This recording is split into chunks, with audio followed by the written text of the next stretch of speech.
सनाउल्लाह साहब ने यह तस्लीम कर लिया है कि वज़ीर-ए-आज़म के पास इमरान खान से मुलाकात करवाने का इख्तियार नहीं है। यानी वज़ीर-ए-आज़म के पास नहीं होता जी, ये तो सुपरिटेंडेंट ऑफ जेल के पास होता है। और सुपरिटेंडेंट ऑफ जेल कोई अमेरिका में है या बरतानिया में है, और भाई वो पाकिस्तान के अंदर है, वो अंडर गवर्नमेंट के काम करता है। जब चाहे आप मुलाकात करवा सकते हैं। इमरान खान की दफ़ा तो ये बहुत चिल्लाते थे कि इमरान खान के पास AC उतारने का इख्तियार है, वो उतार सकता है। तो आपके पास इमरान खान से मुलाकात करवाने का इख्तियार नहीं है। तो ये बात बिल्कुल दुरुस्त है कि इमरान खान के पास तो कुछ ना कुछ इख्तियार होता था, लेकिन मौजूदा हुकूमत में टके का इख्तियार भी इन लोगों के पास नहीं है। शहबाज शरीफ साहब ने छोटा मोटा भी अपना कोई काम करना होता है या फैसला करना होता है ना, एक अपने ऑफिस का बंदा भी इधर से उधर करना होता है, तो इनको ऊपर परमिशन लेनी पड़ती है बिग बॉस से, और ये वो परमिशन ले लेके अपनी हुकूमत चलाते हैं और हर जगह पे फिर जूते पॉलिश भी करते हैं। नाज़रीन, एहसन इकबाल ने भी शहबाज शरीफ का एक पोल खोल दिया। राणा सनाउल्लाह ने तो खोला ही खोला, एहसन इकबाल साहब ने भी खोल दिया। उन्होंने बताया कि झूठ बोलते थे ये।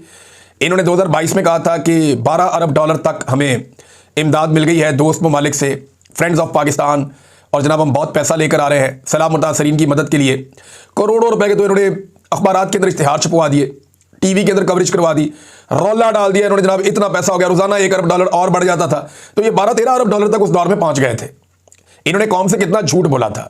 आज जब उस पैसे का हिसाब देना पड़ता है तो एहसन इकबाल साहब बता रहे हैं कि जनाब 2022 के सैलाब में 12 अरब डॉलर तक के जो दावे किए गए सारे झूठ है। शहबाज शरीफ भी झूठा था, उसकी पूरी काबीना झूठी थी। जो इमदाद थी वो सिर्फ 60 करोड़ डॉलर थी, यानी आधा अरब डॉलर भी के करीब थी वो, और वो भी पता नहीं मिले या नहीं मिले। बहरहाल ये पैसे और वो लगे तो नहीं है कहीं, यानी आधा अरब डॉलर भी लगा होता तो नजर आ रहा होता ना। दावे इन्होंने किए 12-13 अरब डॉलर के, आधे अरब डॉलर तक भी ये नहीं पहुंच पाए जो अवाम को मिला। हकीकतन अवाम के ऊपर तो इन्होंने कुछ लगाया ही नहीं।